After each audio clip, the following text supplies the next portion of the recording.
ఇచ్చడం శవాన్ని మాకు ఎంజిఎం లో శవాన్ని ఈ ఎంజిఎం డాక్టర్లు గాని వీళ్ళు గాని ప్రొఫెసర్లు గాని ఎలా ఉల్టగా పంపించడానికి దాన్ని మరి మేము ఏం చేయాలని గుర్తించింది. వాళ్ళ భార్య గుర్తించింది, బిడ్డ గుర్తించింది, ఇయ్యంపుడు గుర్తించింది, ఇయ్యపుడు గుర్తించారు, మనవాళ్ళతో సహా అందరు గుర్తించారు. అని ఇక్కడ ఒకటి అట్లా పచ్చ ఉంటది, వాడికి ఆల్రెడీగా ఎర్రగా ఎంటికలు ఉంటాయి.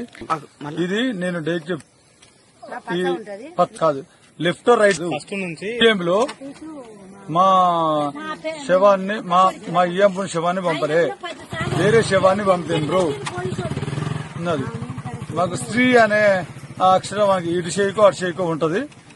లెఫ్ట్ ఉండొచ్చు రైట్ ఉండొచ్చు కానీ వాడికి ఒక పచ్చ బొట్ట అనే ఉంటది, మాకు గుర్తింపు ఉంటది. వారికి ఎంటికలు ఎర్రగా ఉంటాయి, వారికి బట్టతలకాయ కాదు, అది మంచిగా ఉంటది. నేను రెడ్లవాడ, నేను గోక కుమారస్వామికి ఇయ్యంపుణ్ణి, వాళ్ళ బిడ్డ వాళ్ళ మామను. అది అయితే మా ఇయ్యంపంది సొంతూరు ఎలికట్టే. అయితే వాళ్ళ సూరతలనే ఉండేది 2001లో అలాంటి టైంలో ఇక్కడికి. అయితే ఆయన వచ్చి ఈడ సుతార్ పని చేసుకుంటూ తొర్రులు ఉంటాడు. మైలారంలో వాళ్ళ అత్తగారు ఊర్లోనే నివాసం కిరాయి తీసుకుని ఉంటున్నారు. ఏది ఈ మైలారంలో.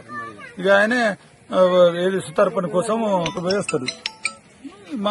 మా ఇయ్యపురాలు మాత్రం అంటే మా చెల్లెలు ఇక్కడ పని చేసుకుంటుంటది. అయితే కొద్దిగా తాగుతాడు, ఆయన పని చేస్తాడు, సుతార్ పని చేస్తాడు, కొద్దిగా తాగుతాడు. ఆయన ఇక అనారోగ్యంగా కొద్దిగా తోరుడు. అయితే ఇక్కడ వీళ్ళ భార్య భర్తలలో కొద్దిగా డిస్టర్బెన్స్ వచ్చింది. ఎందుకంటే నువ్వు తాగుతాను అనే ఆలోచనలో కొద్దిగా డిస్టర్బెన్స్ వస్తే వాళ్ళ అక్కలు తొర్రలు ఉంటారు. అయితే వాళ్ళ అక్కలు ఇళ్లలో ఉంటున్నారు. అయితే ఉంటూ ఆడనే ఉంటాడు. ఈయనకి తాగుతాడు, మంద అవుతాడు. ఈ అనేది ఇవి అక్కల వాళ్ళు పట్టించుకో ఎక్కడ చనిపోయింది అనేది తెలియదు. తొర్రూరులో వీక్నెస్ గా ఉంటే పోలీసు వాళ్ళు, తొర్రూరు పోలీస్ డిపార్ట్మెంట్ ఆయన ఏదో రోడ్డు మీద పడి ఉంటే ఇది తీసుకుపోయి ఎంజిఎంలో వేసిండ్రు.